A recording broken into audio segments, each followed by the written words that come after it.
TV presents Issues and Views, a weekly discussion of problems concerning our community. Your host is John Nash. Thank you. Good morning. Welcome to Issues and Views 80. Lincoln Steffens, the great muckraker, returned in 1925 from Moscow and famously proclaimed, "I have seen the future, and it works." Thus I introduce a book, Dear America, written by an author, Thomas Sgovio, ex-communist and Buffalonian. He's with me right now. Sgovio disagrees with Lincoln Steffens. He doesn't believe the glorious communist experiment works at all. Kicked out of Hutchinson Central High School here in Buffalo at age 14, he, in his disillusionment by age 22, expatriated himself to Moscow in 1935, to give you an idea of the time. In 1937, he was arrested as part of the Stalinist purge, and he began a 10-year ordeal as a slave in Russian labor camps. At this point, I am talking with Sgovio about the Palmer raids of 1919. Yeah, speaking of the age of deportation, now that you mentioned being an Italian immigrant, that is your father, I can remember reading about Palmer raids back 1919, 1920, and 1919. the Sacco and Vanzetti affair, and I believe Emma Goldman was deported by Palmer back around 1920. I think she and some anarchists were put on a ship and sent right over to Russia. Yeah, there were quite a few immigrants. My father was one of those arrested during the Palmer raids in 1919. He was very proud of it. He referred to it, his arrest, as his revolutionary baptism.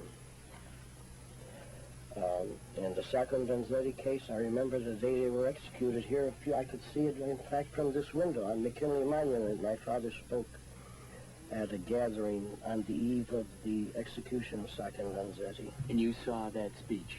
Well, I was there. I was on McKinley Monument. I believe it was 1927. I was 11 years old. I dedicate this to all those who did not survive, those who are still perishing in communist prisons and labor camps, and to my father and others like him who became victims of their own illusions. Well, that's the dedication to your book, Dear America. I presume your feeling is that your father was on the wrong track when he drew you into communism, and like many of us, he made a mistake. Is that your feeling? Well, I'll say he made a mistake. You wanted to get this book written for your father's memory, though, because presumably you loved your father. Well, it wasn't only because of my father. I was saved when I was a prisoner by others, or the place where I was confined for 10 years in Kolyma. Millions of prisoners died there. I wrote it for their memory, the memory of my father, and for the memory of my children, and for all America. I think I'll put this in a better chronology. You left the United States in 1935. This decade was, I think, the one that saw the invention of the famous show trials in the Stalin regime. And you, when, in 1936 or 1937, were arrested and put into one of these death prisons? Yeah, my father was arrested in 1937, and I was arrested in 1938. And both of you were in Moscow at the time of your arrest? Yes. What was your father arrested for? Well, to answer that question, it would take... Counter-revolution or so forth? He wasn't charged with anything, and I wasn't charged with anything. Simply arrested? My father and I were just two of the millions. It was the purges of 1937-38, when, according to Alexander Solzhenitsyn, estimates that in those 2 years, 6 million people were arrested. All the foreigners, most of the foreign communists in Moscow were arrested, and a great many Soviet people were arrested. And there was only one reason for our arrest: to be sent to the labor camps. They needed slave labor to open up new regions. And that's what you did. You went to Kolyma. I didn't go there. I was taken there. Oh. Yeah. How old were you at the time? 22. 22 years old, and in good health, I presume. Oh yes, very good health. Mm-hmm. You had lived on the Russian economy for 2 years. Yes, 2.5 years. And what did you think of Russia? Well, I was enthusiastic about it when I first arrived, but you see, being a communist at that time was, it's like wearing rose-colored glasses, and you see what people tell you is true, what you want to see, and but however, I did see several things, you know, which disturbed me greatly.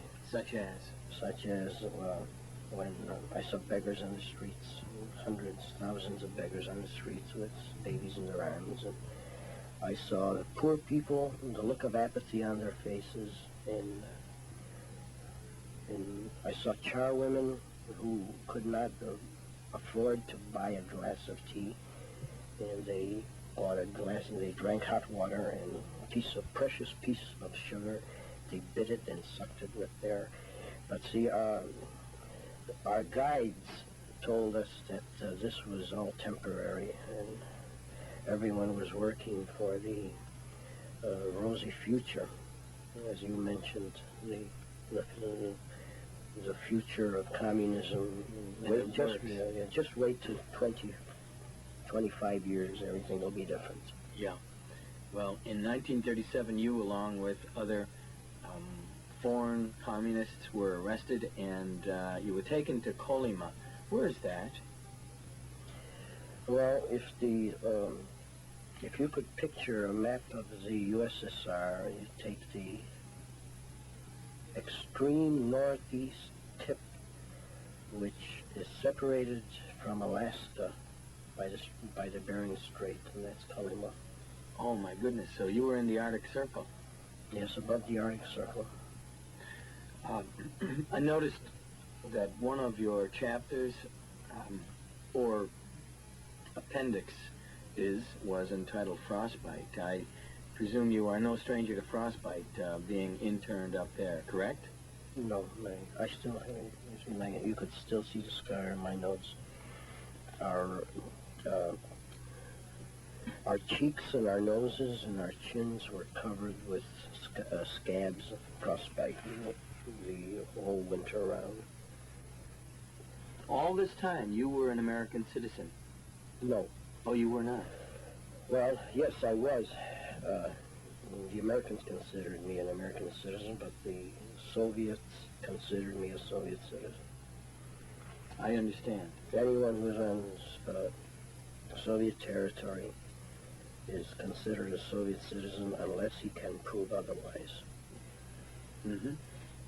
You were in the prison for almost 10 years, correct? In the labor camps, yes. Tell me what your life was like, please. Well, we prisoners, we did not call it a life. We called it an existence. We worked. First of all, we were very demoralized after the very long prison transport journey from Moscow. It took 28 days in cattle car to Vladivostok, and then what we saw in the Vladivostok transit camp, and then in the ship, 6 days and 6 nights. And after you were at sea, eh? Yes, because up till this day there is no railroad to Kolyma. The only means of getting there is either by ship or by air. Air, of course, is for the very high officials. So after such a long journey, we felt we referred to it as that we were on another planet. In fact, we had a little song we referred to Kolyma as a little planet. And the winters were so long where it got to 90 degrees, 95 degrees below 0 Fahrenheit, and which is Incredible. incredible. We worked 12 hours a day. Outside? Yes, in the winter time. In the summer, we worked longer. We worked in the gold. It was mostly gold mining. Oh, really? Yes, in the gold fields. And in the summertime, we worked longer. There were times when we worked 18 hours because there was no night in the summertime.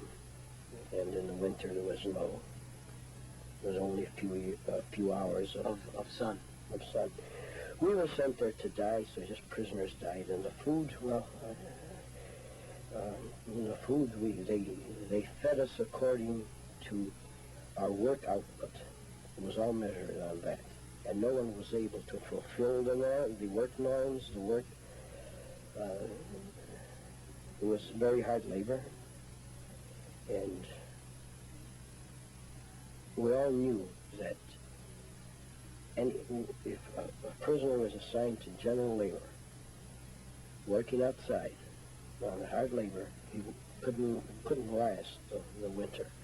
So we all tried somehow to get out of that. And What, to get a different assignment? yes, well, to get a different assignment, or if you couldn't get a different assignment, there were no other assignments, but to find a means of salvation by earning an extra piece of bread, somehow, by washing floors for the officials, for the guards. And in the camps there were a different category of prisoners, the non-politicals, who were considered the rulers. And they had the softer jobs, the better jobs, and like we could wash their floors. The non-politicals were probably true criminals. The criminal element, yes.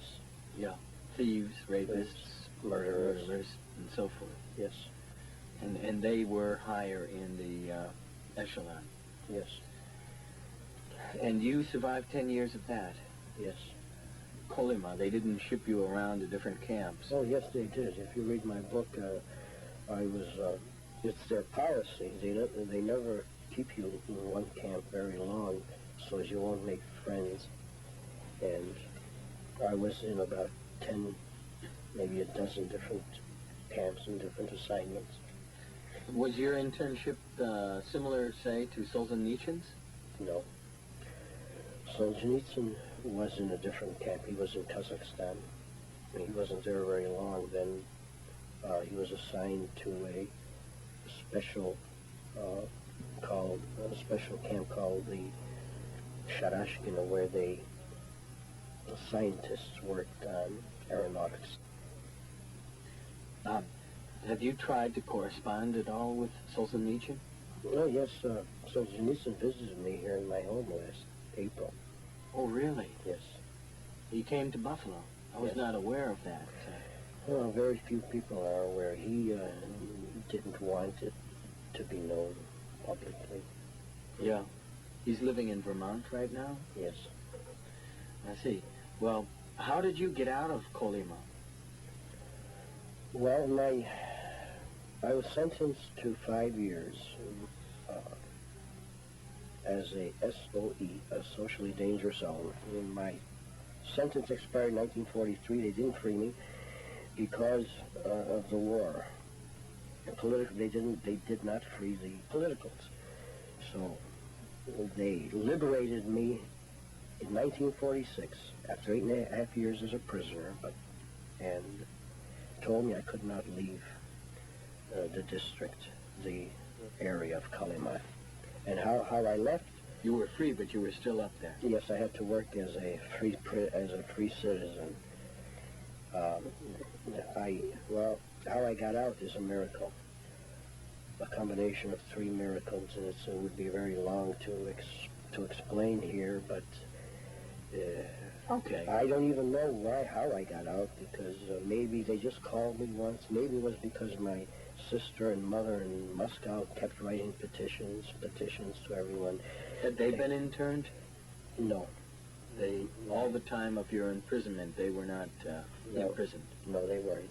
What did they do to sustain themselves? Well, my sister worked in a library, and my mother worked in a garment factory until the the outbreak of World War I, and then they were evacuated also to Siberia. Do you mean World War II? I mean, yes, excuse me, World War II. And they were 4 years in the Ural region, and then they returned. And my sister worked in the American embassy, in the British embassy, because relations between the USSR and Britain were good at the time. They were allies. And that was another reason which helped me get out. My sister's working in the British embassy. Mm-hmm. They furnished the money. They sent me the money to get out. Do you believe in God? Yes. At what point did you begin to believe in God? I presume, as a communist, you rejected the idea of God. Yes, I was raised as an atheist, although I was baptized here in St. Anthony's Church, but I began to believe in God my first years when I arrived in Kalimag. It was gradual. It was a gradual transformation as I began to lose faith in communism and begin to hate communism. First I prayed, I just knew, there was no means of salvation. I didn't know.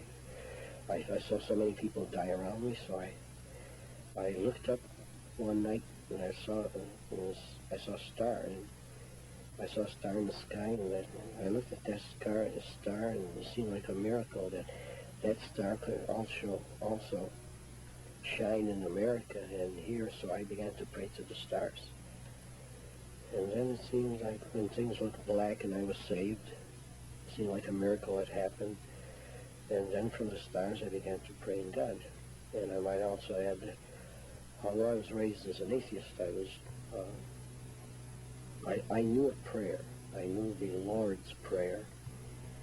And when I returned to America, I was so grateful that I was born and raised up in the Buffalo Public Schools before Warren's Supreme Court abolished prayers in the schools, because as a child, I remember in public school number 1 when all the kids bowed their heads and prayed, and I didn't know the prayer I said, but I heard that prayer so many times I knew it by heart, and in Kalimat, it was a crunch. It was, yes, It was something you were very thankful you had. Yes. Did you say you went to public school number 1? Yes. Where is that? That's on the corner of Busty and Hudson. Yeah. When you came back into the country, were you grilled by, who would do it, the FBI, CIA, or a House Committee on Un-American Activities? Did you go through that kind of thing? No. You did not. My guest this morning is a very interesting gentleman, Thomas Sgovio, who has written a book, Dear America, based on his experience as a communist who, together with his family, left Buffalo in 1935, was arrested in 1937 in Russia, and interned for about 10 years in a labor camp. You mentioned that Solzhenitsyn visited you last April. Yes. Correct me if I am wrong. Solzhenitsyn's view of America seems to be that America is just too soft. We prefer to turn our heads away from communism, and in a sense we are becoming a very passive, apathetic, spineless population, and we're just giving it away. We won't have to be conquered militarily by the Russians because we don't have any fight. Is this Solzhenitsyn's view, would you say? No, I wouldn't say that's his. He never said that publicly. If you read his recent article in Time magazine, he doesn't blame America. It's not that we're spineless. It's that America does not understand what communism really is. I haven't read his recent article. I read the Harvard speech. Yeah, well, yeah, see, if you want to talk about the Harvard speech, see, here's another thing. I remember I became very frustrated when I read all the attacks on Solzhenitsyn, on after his Harvard speech, but yet I don't know of one newspaper who printed his whole speech. They only printed the excerpts, and they used up so much space to print the attacks on it, but why didn't they have the courtesy to print his whole speech so that the American people could judge it? Yeah, I see your point. I don't know if the New York Times did, but I'd make book that they did. I'll bet the Times did. Usually, the New York Times seems to print things like that in toto. I read it anthologized in a book of essays. I see your point. I can understand your point. Do you want to say anything further about the Harvard speech? Well, yes. Well, about Mr. Solzhenitsyn, he never said that the Americans are spineless. See, he said that the West, that there are certain people in the West and our leaders. He said there was a decline of courage, and that's entirely different than calling them cowards. And I believe that if he made his speech today, I think a lot more Americans would agree with him, and there would be much less dissent. Mm-hmm. If you want to go on that, well, that would take a lot of time because of all of what's happened in Iran and Afghanistan. Yeah. You, after you were on the business end of communist oppression, you began to turn on the communist ideology. Did you read much of Lenin? Did you read Lenin or Marx? Oh, yes, as a child, as a youngster, as a youth. Of course, I read a lot.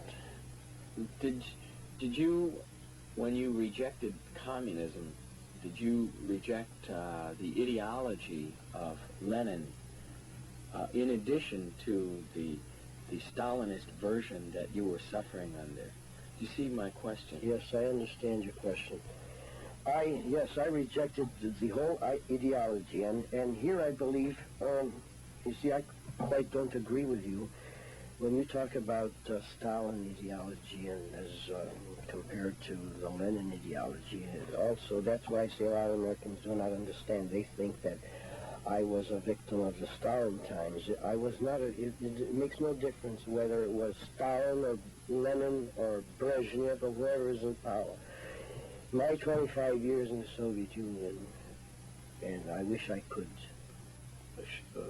share what I felt, what I saw, not only with myself, but with the thousands of other people I know, that it's not the person who is in power, it's communism itself. Well, you certainly speak with authority.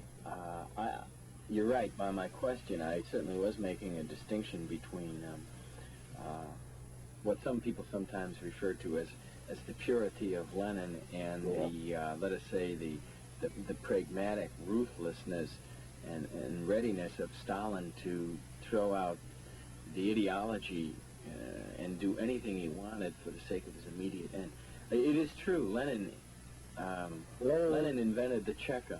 He invented the concentration camps. Yeah, that is true. And he killed just as many innocent Soviet people, Russians, Ukrainians, as Hitler did. Isn't that true? Yeah. Yes, and that is true.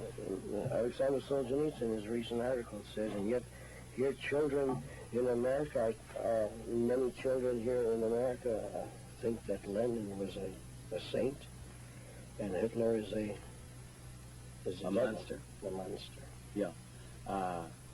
Do you think that Hitler was a monster?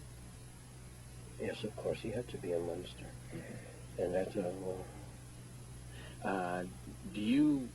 don't you feel also that the picture that has been presented, American children and American citizens in their schools, in the media, has been a picture of Russia that is an enemy? In schools? Yeah, in the schools. In the public schools? Well, I wouldn't know that. I think it all depends on the teacher, you know, because I don't think there is a policy, but there are many liberals who teach everything about Russia in a positive view. And are quick to sweep all the seamy side of it under the rug. Yes, as the recent statements by Sloan Coffin. by Sloan Coffin and others. Yeah, former chaplain at Yale, I believe. Yeah. To return back, to Mr. Solzhenitsyn, I also thought as him before. The more I live in the United States, the more I realize that it's a complete ignorance of communism or what it's all about. Could I give you an example? Yes, I would like you to, and then we'll have to close on this. Okay. I went to the Memorial Auditorium when the Buffalo Sabres played the Russian hockey team. And I was aghast, when they played the Soviet national anthem, and there was a pretty girl in a red skirt got up and sang the Soviet national anthem, and I saw all these Americans standing up, listening to their own funeral dirge. In the future, I ask you Americans, when you stand up, when the Russian national anthem, the Soviet national anthem is played, you should learn what the words are. And so the book, Dear America, authored by ex-communist Buffalonian Thomas Sgovio. If you're interested, again, in getting a copy of Dear America, please contact me here at WADV. I thank you very much, Thomas Sgovio, for allowing me to talk to you this morning about your unbelievable experience as a communist, as a slave in a Russian labor camp. And I thank you for listening to Issues and Views 80. John Nash.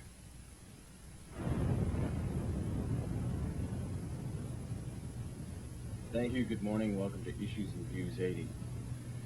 A number of months ago, I met and interviewed Thomas Sgovio, who this morning is my guest. A very interesting gentleman indeed. Citizen, originally from Buffalo, New York, ex-communist, and author of Dear America. You may remember the interview.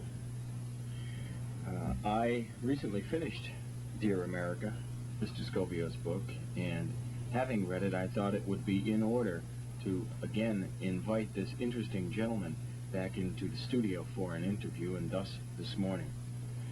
I welcome you, Thomas. Thank you, John. Thank you for inviting me. Sir, it is my pleasure. I found that it was a very interesting book indeed, and often a horrible one. You were tapped on the shoulder, I think, in 1937 by a blonde, 1938? 38. By a blonde gentleman, unquote, who was a member of the KNVD, I believe. NKVD. Oh, okay. And you were summoned for an initial questioning, and that was the beginning of your nightmare, correct? Yes. You, as a young child, used to deliver newspapers on Chippewa, I think. You tell, interestingly, in your book about a practice of yours of picking up 10 or 12 newspapers and then going up Main Street, as I recall, or Delaware Avenue, and trying to hawk them. There's an interesting section of your book which talks about the crash, I think, of 1929, and you speak about how you felt as a young man of 12, I think. You were 12 years old, thinking about Karl Marx and thinking, gee, as I recall your words, gee, he was right, this Karl Marx. What a man of vision, and so forth. They were the thoughts and feelings of a 12-year-old boy. Today you don't feel that, do you? Quite the opposite. Have you read much Karl Marx? When I was a child, when I was a youth, rather, I read several of his, of course, Capital. That was the main one that I studied. Mm-hmm.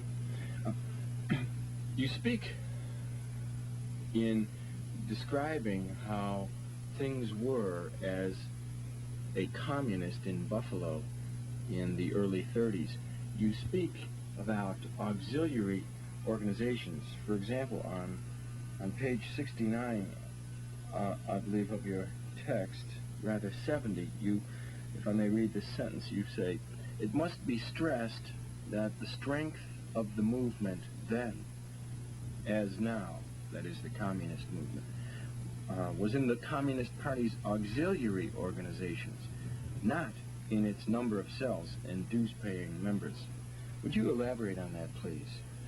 Yeah, well, they had so many organizations suited for all the needs of Americans. Like, well, I listed them there in the book, the International. I could go on and on listing them: the International Labor Defense, the International Workers' Order, the Friends of the Soviet Union, the Labor Sports Union, and I believe it is still their tactic today. I hear of, it's hard to remember, long names: League Against War and Fascism, I believe, of which Angela Davis is a member, and also some of our senators. Oh, really? Yeah. What, the Youth Against War and Fascism? Right. And I heard them not long ago on your program, or somewhere on the radio. Mm-hmm. They masquerade and they camouflage themselves. But it is your opinion they're a communist front organization. Yes. This kind of thing goes on today as much as it ever did, and it goes on right here in Buffalo. Right. You mentioned that there were senators who were members of these front organizations. Can you name any of them? Well, I believe Ted Kennedy was one of them. This was a few years back. Well, let me see. No, I don't remember the names of the others. Do you recall the particular alleged communist front organization that Kennedy had been associated with?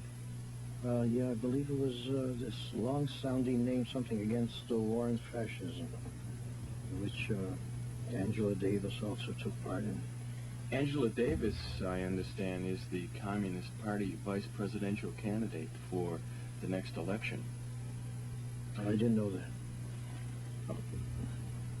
In your interesting book, you use the word, I don't know how it's pronounced, it is apparently a Russian term, dakhoyagas or something. Would you say it? I've been dying to ask the correct pronunciation of that word. Dakhadyaga. Dakhoyaga. Dakhadyaga. All right. This is a kind of nihilist who has given up and who has become less than human. His behavior is absolutely undignified, and he is the last word in the pathetic. Is that correct? Speak further about this tragic individual. Well, I believe that nowhere in history will you ever hear or read of the equivalent of a Dakhadyaga, which is the creation of the Soviet system in the communist labor camps. It is when a man is degraded to such an extent that he ceases to be a human being, and he becomes, I believe, worse than an animal. The first Dakhadyaga I ever saw was an American engineer, and I might say that the first ones to lose their sense of dignity and to lose all hope and to reach the state of a Dakhadyaga were the intellectuals. The higher up in the scale, in the social scale they came from, the harder they fell, and they were the first ones. You'll hear quite a bit about it. You could read a lot about Dakhadyaga in Solzhenitsyn's the Gulag Archipelago, but I believe that the Kolyma Dakhadyagas of the period when I was there in Kolyma, especially during the war, was you'd have to invent a new name for them. I saw them, and I was practically reduced to that state when there were urinals frozen urinals, pyramids in the camps where sometimes the more fortunate prisoners, the criminals and the cooks, threw slops, and you saw these former intellectuals with a piece of stick scratching out a grain of barley or the bone of a fish and stuffed it into their mouths without eating. They weren't even ashamed of it. But the worst thing about it was that they didn't care. Their eyes, they didn't even look like men. They didn't see anything. All they thought about was food, and they would do anything. And you could beat them up, and the criminals beat them up, and all they thought about was food. Yes. I can remember very vividly you're talking frequently about them, and you almost became one yourself. Yes, well, you could say I really was one, only I didn't reach the state where I sucked frozen pieces of urine. Perhaps I would have, but I would have been ashamed. I mean, I would have looked around to see that no one saw me do it. You have seen all this kind of behavior. Yes. Perhaps I've been presumptuous. I introduced you as the author of Dear America, said that I had finally read your book, but I didn't give you a complete background. Rather, I didn't give the listeners a complete background. Thomas Sgovio left the United States in 1935, is that correct? Right.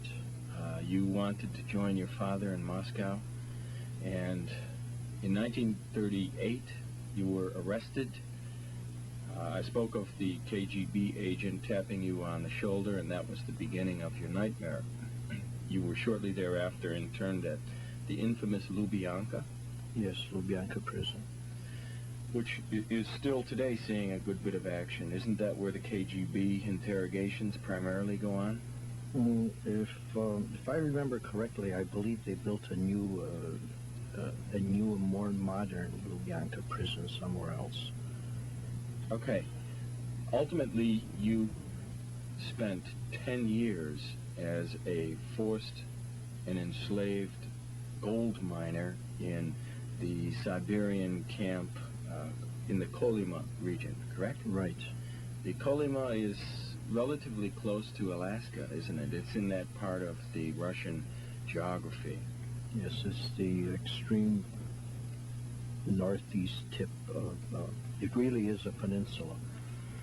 But because there's no railroad, it's the only means of getting there is by ship. We refer to it as an island. To us, it was really like an island. Yeah. I think sometimes you refer to it also as Mars or some foreign planet, didn't you? Because it was so unreal. I've forgotten. What was the term you used that way? Well, the old-timers, they had a little rhyme which went, Kalima, Kalima, strange little planet, 12 months of winter, then comes summer. Yes. Buffalo Evening News reviewer Norman Rowlandson wrote the following. Sgovio is an artist, not a writer, but the searing power of his story overcomes the flaws of grammar or structure. Even though we know how the story comes out, there is suspense developed when death seems near several times. Most prisoners died, and the few who survived often did so by chance or luck. Part of your luck was the fact that you're an artist, correct? Yes.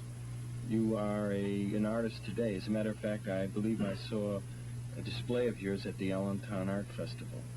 Yeah, we talked there, right? Explain how your art saved your life. Well, it wasn't really art, what you would call art. See, ironically, the Soviet communists and Soviet Union have made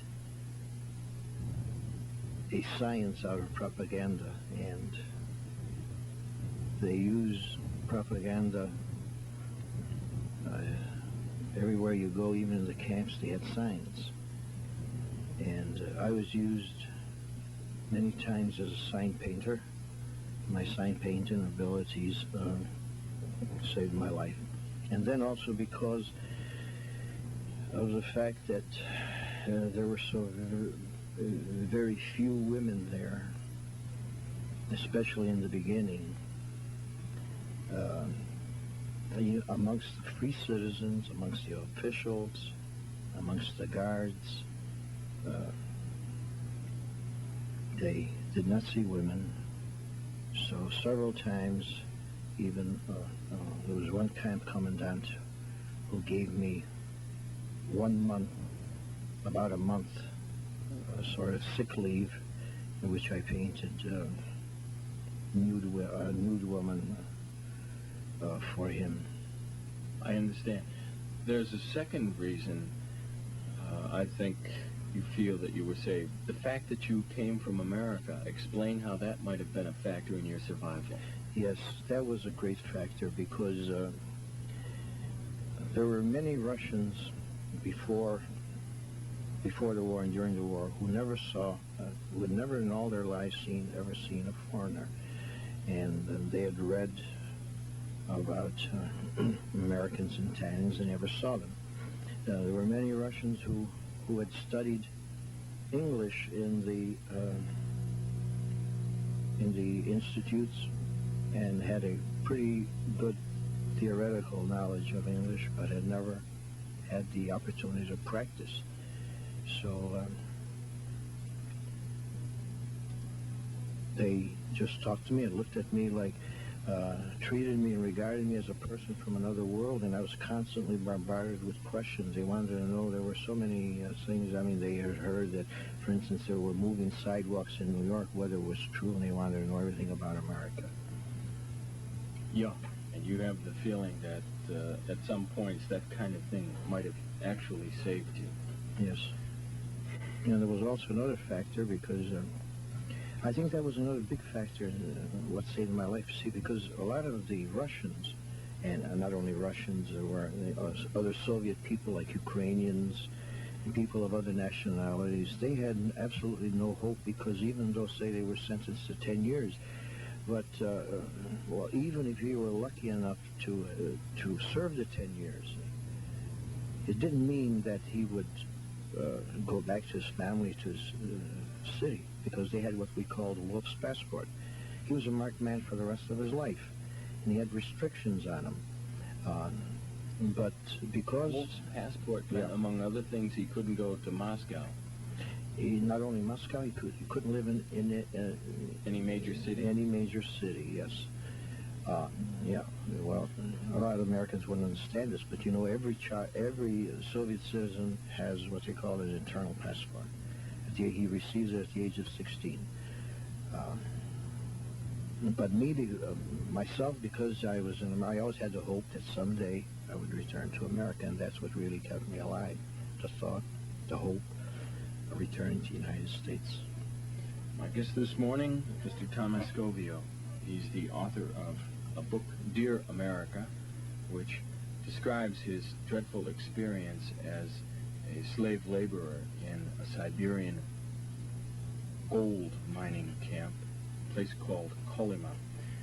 In 1944, I think the then Vice President Wallace visited your region. Talk about it. Well, I think history is going to show that this was one of the biggest, is going to make Vice President Wallace one of the biggest dupes in history. He came to Kolyma in 1944, I believe. With him was Professor Owen Lattimore, a representative of the War Information Bureau. And after their visits, I was the butt of so many jokes, and people would say, "Hey, you stupid Americans." Well, this is really what happened. They came, they visited Magadan, and which is a city in the labor district, correct? It's a seaport, and it's considered the capital of Kolyma. It's the largest city in Kolyma, and They cut down the watchtowers in the Magadan camp. They filled the stores full of goods and food and products, especially for the days of the Americans' visit. The leading officials who always wore the Chekist uniforms, the KGB uniforms, they took them off and they were dressed as civilians. The chief of Kolyma at that time was General Nikishov, and his wife was a woman by the name of Major Gradasov, who used so many obscenities worse than the criminals, and she was introduced to Vice President Wallace as a grammar school principal. They did not know that prisoners had really settled Kolyma. And they came back. Well, there were a lot of other things I could say. For instance, the prisoners in the theater, the prisoner performers, actors, and singers, a choir was hastily organized to greet the Americans, and they even memorized a few words in English, something like "Okay, America, USSR, hail the glory," because at that time they were allies. And the Russians, by this, were playing up to their rich ally America, because America was sending all kinds of material. Yes, at that time, Kolyma was entirely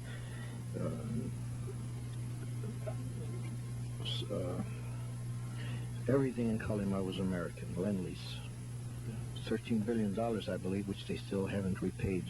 The flour products, Studebaker trucks, American excavators, blasting equipment, everything was American. You saw many dreadful things. You endured temperatures of 95 degrees below 0 Fahrenheit, correct? Yes. You, I think, tell one or another story about cannibalism, the cannibalism of a young prisoner. You have suffered scurvy. I had the feeling in your discussion of scurvy, you would get it every spring. You said it would come back to you almost like a seasonal disease of sorts. I don't know much about it. Your description of it was particularly repugnant. It seemed, however, like the kind of thing which had a worse bark than bite. It sounded terrible in the description, but then you seemed to get over it almost on schedule. Well, most of the prisoners got the scurvy in the spring. That's when one of our legs bloated up. But there were others who got what they called, what we call the internal scurvy, and they died. It was a more extreme form, and there were some who got it on their arms. This is, from what I never saw them, but listening to what the prisoners would say, they would talk about it. But most of the prisoners had one of their legs bloated up. But recently I talked with a doctor who said that because you were young, well, it just went away, but it had to leave its scars on me in later years. And you still have scars? Yes, I still have the scars. One of the stories that I found particularly disgusting was something which was shared among many of your colleagues or associates in the camp. They had been once ardent communists themselves, and for whatever reason, they were arbitrarily, let us say, arrested. And there's one passage where you relate about how some of them were sickened when the guards started wearing epaulets on their shoulders. These were kind of Tsarist symbol. And there's a description of these men saying that when the revolution had occurred in 1917, I think, in their revolutionary furor, they literally nailed the epaulets into the living shoulders of their Tsarist wearers, correct? Yes, when they kept it, well, there were. This was during the Civil War. When is the Civil War? After the Revolution? Yes, Let's it say was. 20 and Yes, 1918, 1920. There were warring factions, and the Red Army, when they captured Tsarist officers, they nailed long spikes right into the epaulets, right down to their hearts. They executed them. And then you see, after that, after the revolution, the Russians, they wanted to make the communist Russian Soviets, they wanted to make everything different. They invented instead of ministries, they called them people's commissariats. And the Red Army, they changed all the uniforms. Instead of epaulets, shoulder boards, they had the insignias on their collars. And then after the war, this is it's very interesting, because it really is a whole another discussion in itself, because Stalin noticed he was losing the war, and the people were in the beginning, the whole Red Army was deserting, and so he stopped talking about communism, and he appealed to the nationalistic and pride of the people as Russians to what they call the Holy War. So he resurrected the shoulder boards, and it was no longer the Red Army. He called it the Soviet Army, and that's when he put the church again. He opened a few churches, and priests allowed the religious favor to appeal to the people to win the war. At the end of the war, the discussion of the repatriation of Soviet subjects, for example, Soviet prisoners of war that the Allies had, you say that they begged not to be repatriated, because repatriation meant what? Repatriation meant death, because in the Soviet Union it was a crime for a Soviet soldier to retreat? No, to become a prisoner. Oh. He should die to fight to the last. And you think that this is a black eye for America, that America should have allowed those people to be repatriated because it spelled death for them? I wouldn't say it was a black eye. I would consider a mistake. I would consider it an act of cowardice and an act of infamy. I mean, how to send 1 million men to their death at the hands of Stalin. In your book, Dear America, on the cover, indeed, there is an illustration which you have done. There are 3 or 4 graphic drawings of scenes from your experience in this dreadful concentration labor camp. Have you done more than this? Have you done a collection of such sketches? Oh, yes, I have. Are any of them publicly displayed, or do you just keep them in a private collection? No, from time to time I take them out. I advertised them, and I was at the several malls, and I made slides of them, and I go out speaking to groups, and I show my slides. There's about 33 of them, I guess. I thank you very much, Thomas Sgovio, author of Dear America, a book which describes his experience as a slave laborer under the heel of Russian Stalinist oppression. We've been talking about the close to 20 years, even more, of your experience in the Soviet Union, and I thank you for coming in. If anyone is interested in getting a copy of Dear America, by all means contact me at the station. I thank you for listening to Issues and Views 80. The comments and views of